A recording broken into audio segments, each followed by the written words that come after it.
우리는 가끔씩 예수를 믿는 것이 과연 쉬운 일인가 하는 생각을 합니다. 여러분, 어떻게 보면 예수를 믿는 것이 참 쉬운 일 같습니다. 예수를 믿으면 우리의 모든 죄를 다 용서해 주시고 하나님의 백성 삼아 주시고 그 하늘의 모든 축복을 우리에게 주시는 이 은혜가 있기 때문에 어떻게 보면 예수 믿는 것이 참 너무나 쉽고 참 너무나 간단한 것 같습니다. 그런데 정작 예수를 믿어보면 그게 그렇게 쉽지 않다라는 것을 느끼게 되어집니다. 왜냐하면 하나님께서는 물론 우리에게 하나님의 놀라운 큰 축복을 준비하시고 주시는 하나님 맞습니다.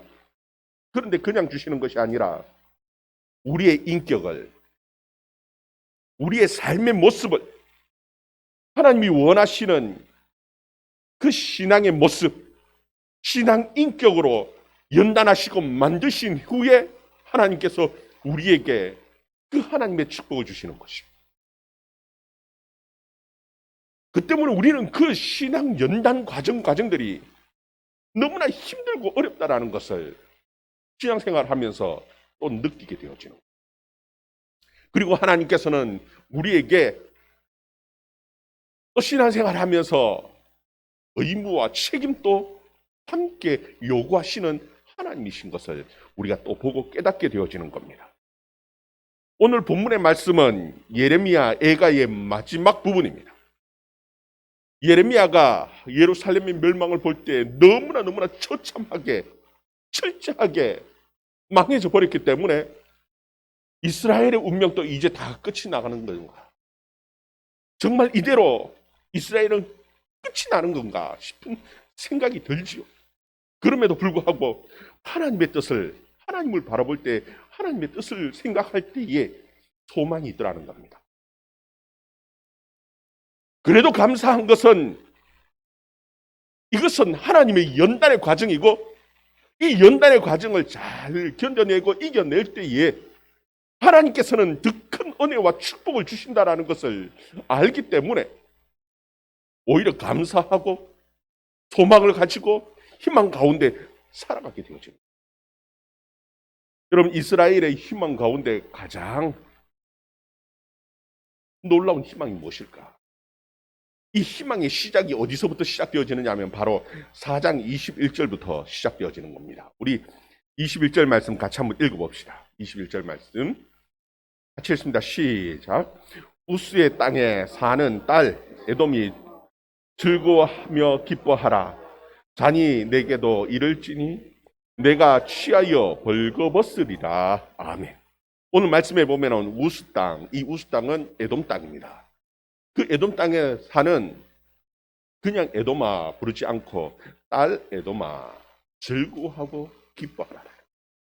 근데 그 즐거워하고 기뻐하는 것을 보면은 그 내용이 무엇이냐 하면은 잔이 너에게도 임하는 데에 너가 취해서 벌거벗을 것이랍니다. 근데 여기서 우리는 보면서 참 잘 이해가 되지 않죠. 이게 과연 즐거워하고 기뻐할 일이냐라는 겁니다. 그 하나님의 잔이 임해서 취해서 벌거벗겨질 그것이 과연 즐거워하고 기뻐할 것이냐? 아니지요. 그래서 이것을 뭐라고 얘기하는 반어법이라고 얘기합니다. 지금 이 에돔을 보면서 정말 사랑스러운 표현을 쓰죠. 딸 에돔아. 그러면서 너 기뻐해라. 그런데 그 기뻐하는 것이 정말 추한 모습입니다. 취해서 벌거벗겨지는 그것이 얼마나 추합니까? 그것 때문에 즐거워하고 기뻐해라. 단어적으로 비꼬아서 선지자. 왜 이와 같이 에돔에게 이와 같은 표현을 쓰는 것일까요?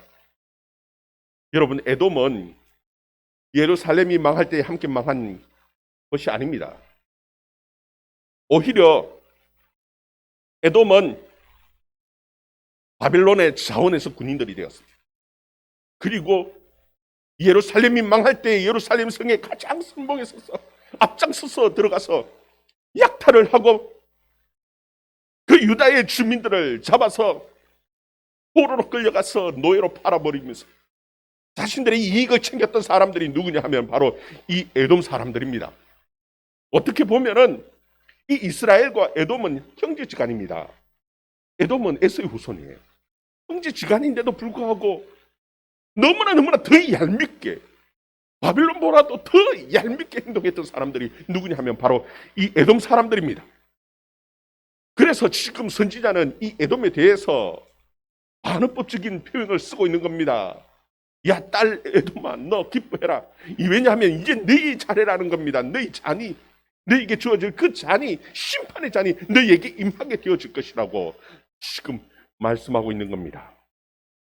여러분, 이 에돔이 왜 그러면은 이제는 에돔이 망할 차례가 되었느냐? 하나님께서는 이 에돔을, 예루살렘을, 유다를 피하는데 앞장서서 하는 것을 그냥 내버려 두셨습니다. 그 이유는 가시로, 연날시키는 조교로 지금 어떻게 보면은 이 예루살렘을 다듬어가는, 때로는 그 채찍 같은, 회초리 같은, 그와 같은 역할로 하나님께서 이 에돔을 사용하신 겁니다. 그런데 이제 그 모든 연단의 과정이 끝이 난다. 끝이 나면은 더 이상 그 회초리는 필요 없지요. 그 조교는 더 이상 쓸모가 없는 겁니다. 이제 폐기 처분하게 되죠. 우리 22절 말씀.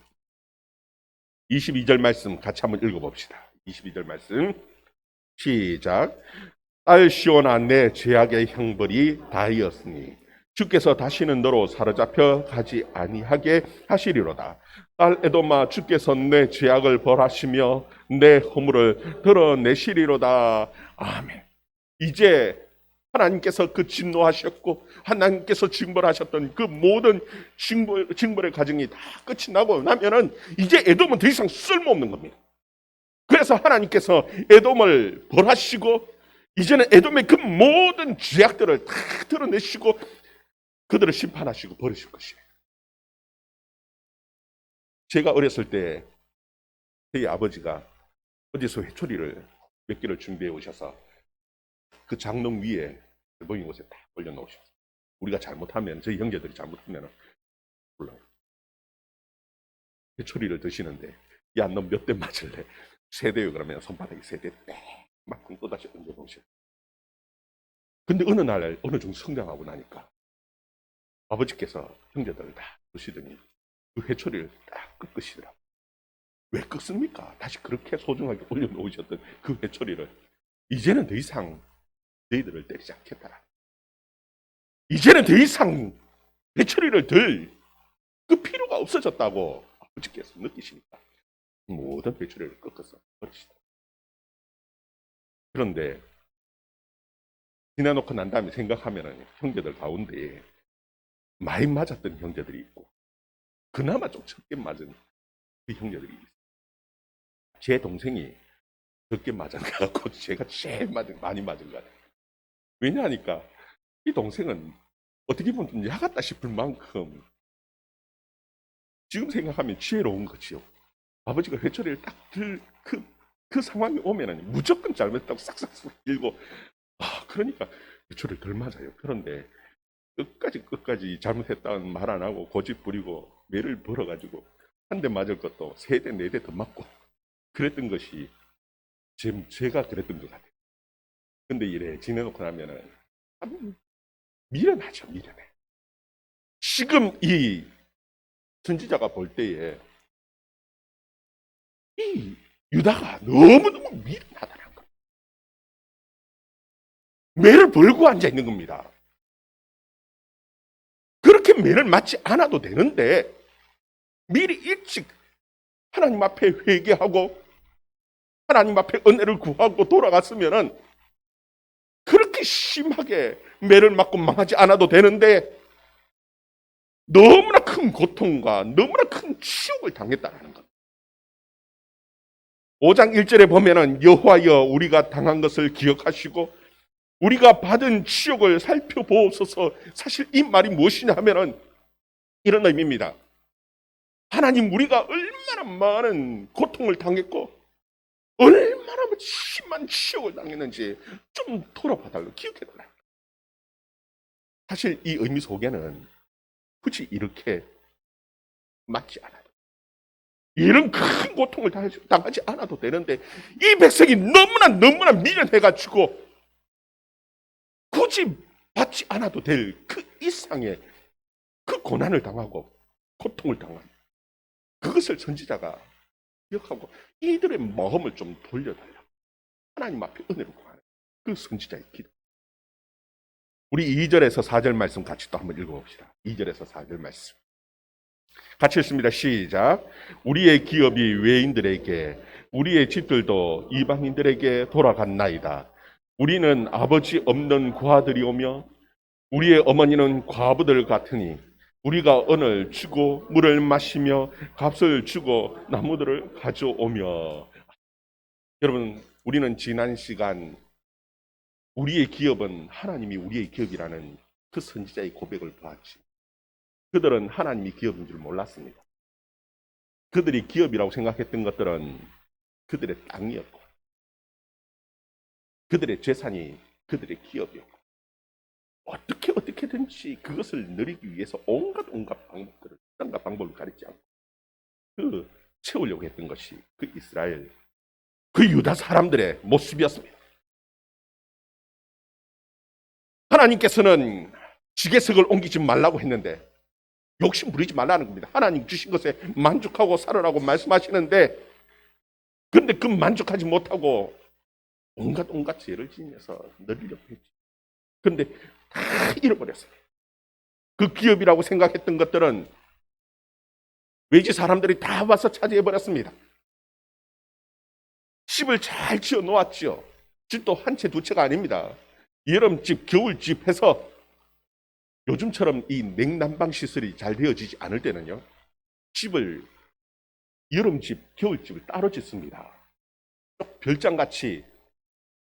여름에는 여름에 가서 시원한 데서, 좀 높은 지역에 좀 기온이 떨어지니까 그곳에 바람이 잘 통하도록 집을 그렇게 지어놓는 거예요. 별장을 지어놔요. 그리고 겨울에는 따뜻하게 집을 지어서 겨울에는 겨울에서 사는 집, 여름에는 여름에 사는 집 몇 채를 만들어서 그러고 지내는 겁니다. 부자들이죠. 그런데 그 모든 잘 지어놓은 집들이 다 이방인들에게 빼앗겨버렸어요. 거기 보면 참 재밌는 표현을 썼어요. 아버지 없는 고아고 남편 없는 과부처럼 되고, 거기에 우리가 언을 주고 물을 마시며 값을 주고 나무를 가지고. 여러분, 이 물은, 요즘은 물을 사 먹는 것이요 당연한 시대가 되어져 버렸어요. 나가면 마트에도 우리 이 삼다수 하는 건 좀 더 비싸고 좀 싼 물도 있고.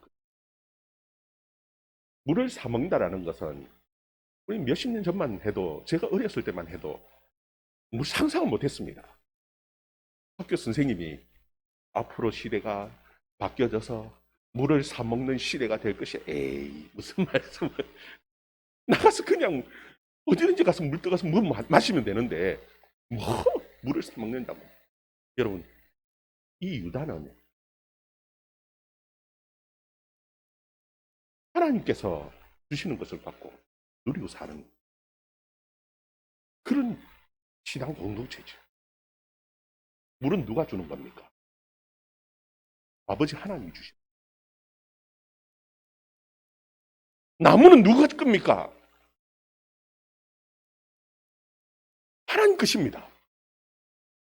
내 아버지 것인데도 불구하고 오늘날처럼 물이 이렇게 더러워져서 깨끗한 물을 사 먹는 이런 차원이 아니고, 내 아버지 것인데도 불구하고 내가 돈을 주고 그것을 써야만은 내 것이 다 없어져 버렸어요. 빼앗겨 버렸어요.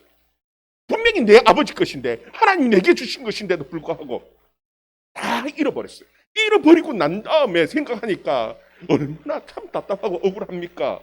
그때서야 깨닫는 겁니다.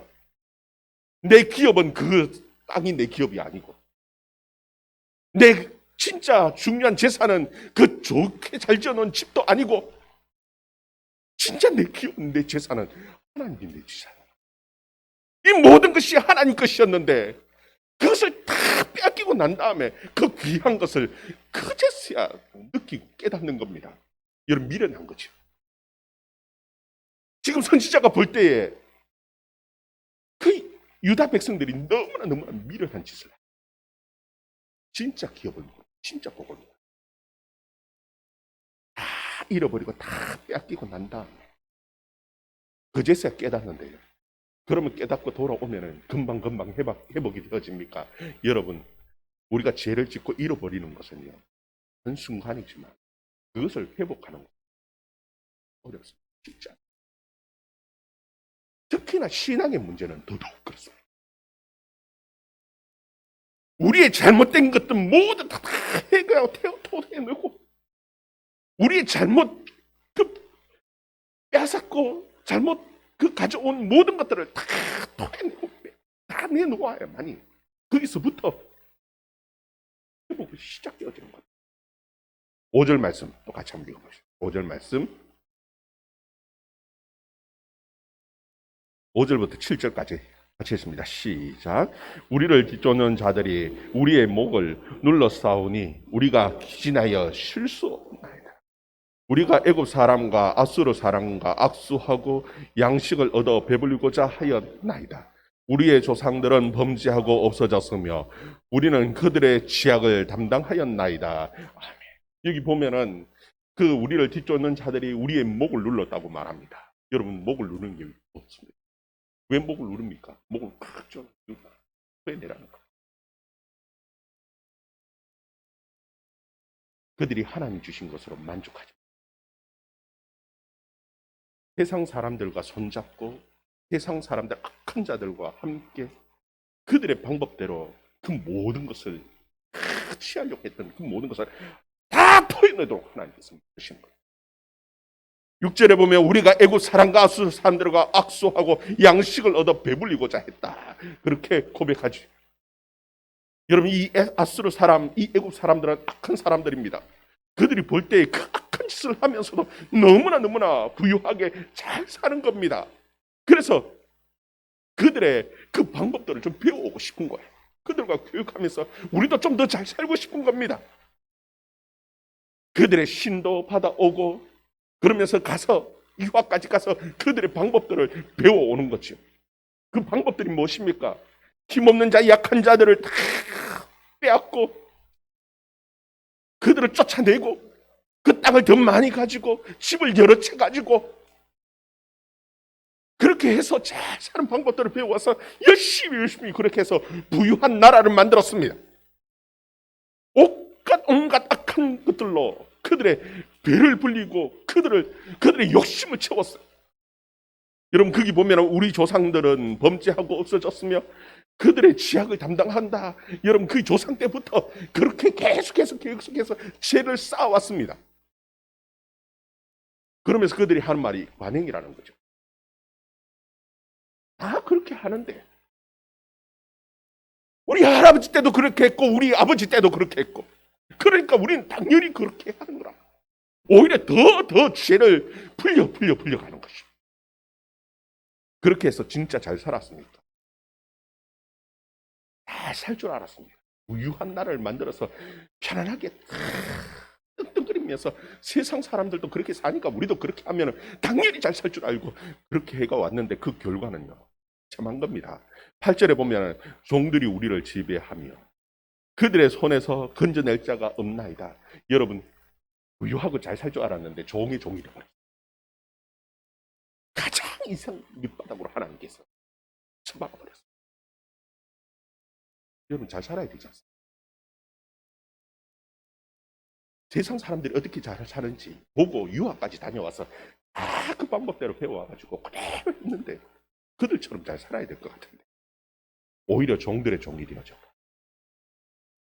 인생이 박살이 나버렸어요. 왠 줄 압니까? 선지자는 참 재미있는 표현을 씁니다. 저는 보면서 선지자가 어떻게 이렇게 표현을 시적이다 싶은 표현을 생각이 들 만큼 표현을 해놨어요. 9절 10절 말씀 9절 10절 말씀 같이 읽습니다. 시작. 광야에는 칼이 있으므로 죽기를 무릅쓰 양식을 얻사오니 굶주림의 열기로 말미암아 우리의 피부가 아궁이처럼 금으니이다. 여러분, 우리는 생각할 때 다들 무슨 생각을 가지고 있냐면 열심히만 하면은 잘 산다고 생각, 성공한다고 생각. 그만해요. 하나님의 은혜, 하나님의 도우심이 없습니다.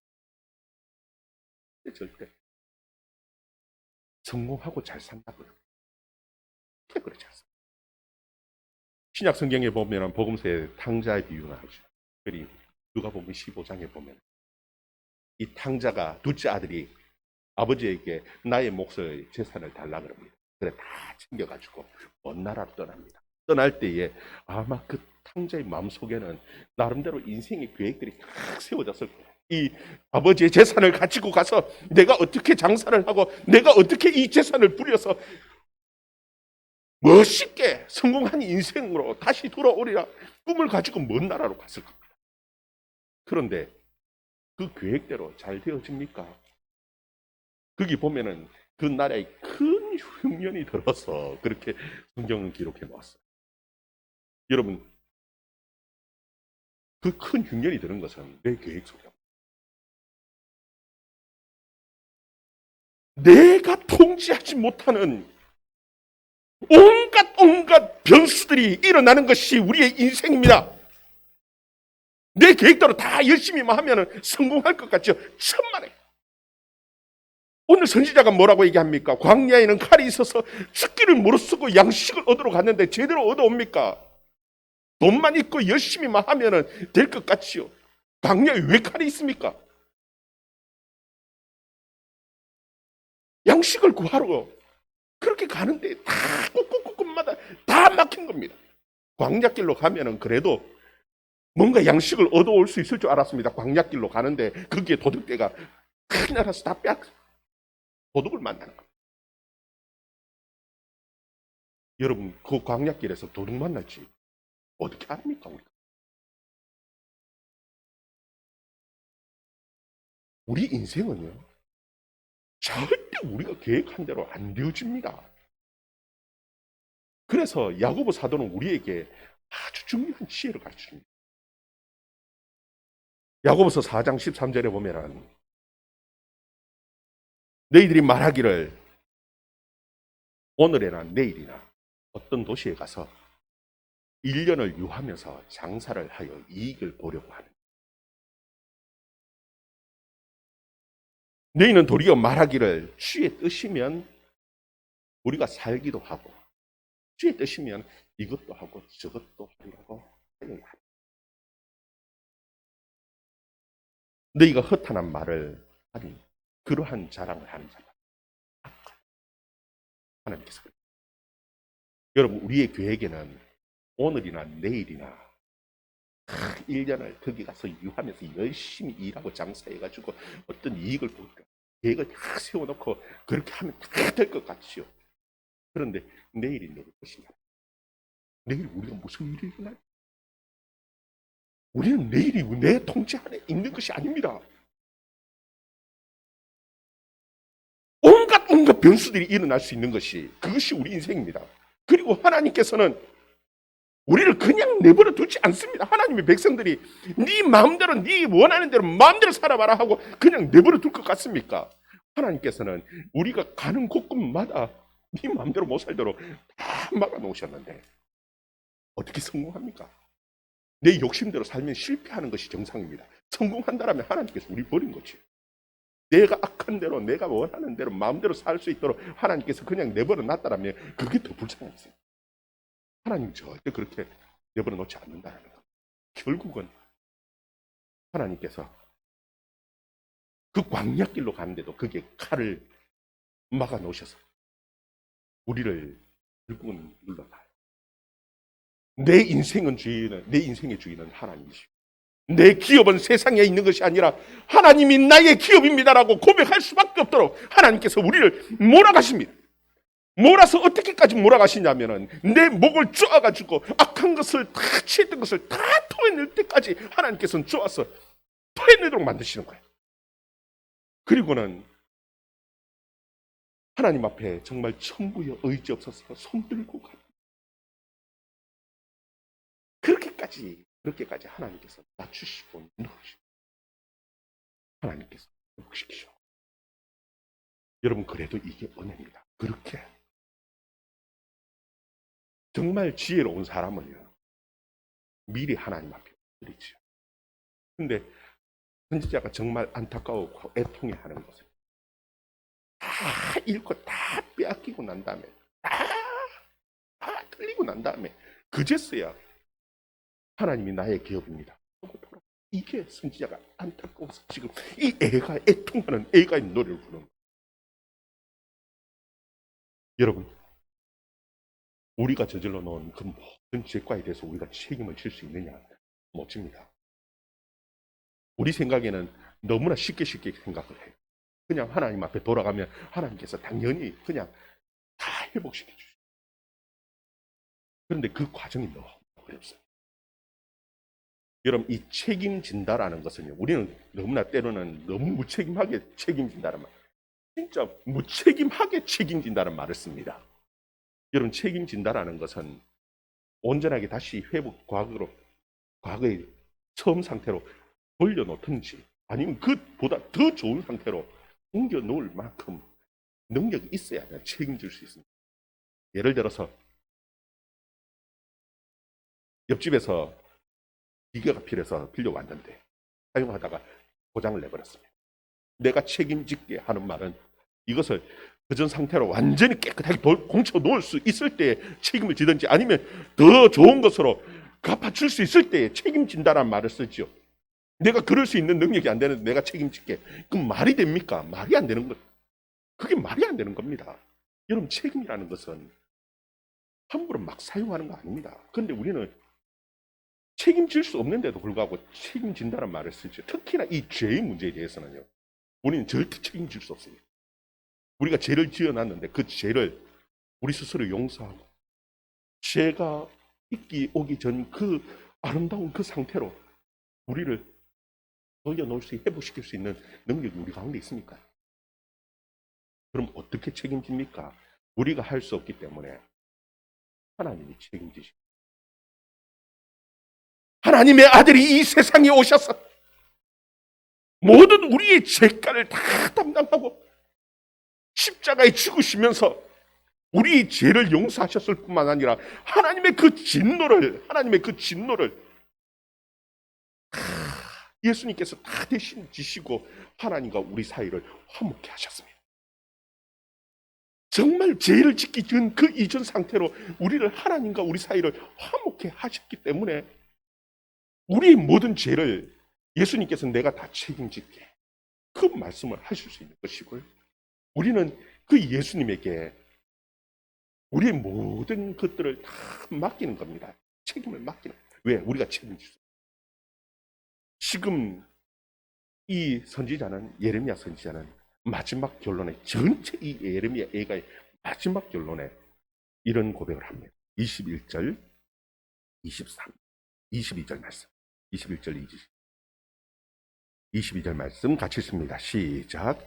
여호와여, 우리를 주께로 돌이키소서. 그리하면 우리가 주께로 돌아가겠사오며 우리의 날들을 다시 새롭게 하사 옛적 같게 하옵소서. 주께서 우리를 아주 부리셨사오며 우리에게 진노하심이 참으로 크시니이다. 아멘. 여러분, 이게 내 마음대로 회복이 되어집니까? 옛적같이 회복시키시고 하나님의 은혜가, 하나님께서 하신 그것을 돌이킬 수 없어요. 선지자는 하나님 앞에 은혜를 받고 주님께서 책임지셔서 우리를 돌이키시고 옛적과 같이, 아니 그전보다 더 하나님 회복시켜 주세요. 여러분, 이 애가는 슬픔의 노래입니다. 그런데 막연한 슬픔이 아닙니다.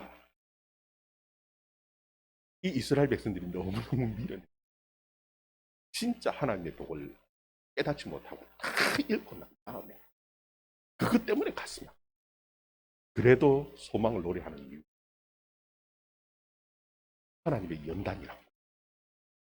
이 모든 과정들이 하나님의 연단으로 믿기 때문에 하나님 앞에 돌아가면 얼마든지 하나님께서 책임지시고 더 좋게 회복시키시는 은혜와 능력이 있다는 것을 믿기 때문에 지금 이 애가의 노래를 부르고 있습니다. 여러분, 우리 인생도 마찬가지입니다. 미리 하나님 앞에 은혜를 구하고 이 큰 고통을 당하지 않는다라면 그것만큼 감사한 게 어디 있습니까? 우리 가운데 또 어려움이 찾아왔다라면 너무 좌절하지 마시기를 바랍니다. 하나님의 연단의 기회. 그때는 하나님 앞에 엎드리는 것과 애통하는 하나님 앞에 은혜를 구합니다. 나는 책임지지 못하지만, 내 인생에 대해서 나는 책임지지 못하지만 하나님은 내 인생을 책임지실 수 있는 능력의 하나님이십니다. 우리의 죄의 문제를 다 해결하시고 우리의 모든 인생 상한 마음까지 영혼까지 다 회복시키시고 우리의 삶 전체를 회복시키시는 하나님의 은혜와 능력인 줄 믿고 주님 앞에 엎드릴 수 있는, 나갈 수 있는 저와 여러분의 삶이 되어줄 수 있기를 주의 이름으로 축원합니다. 기도합니다.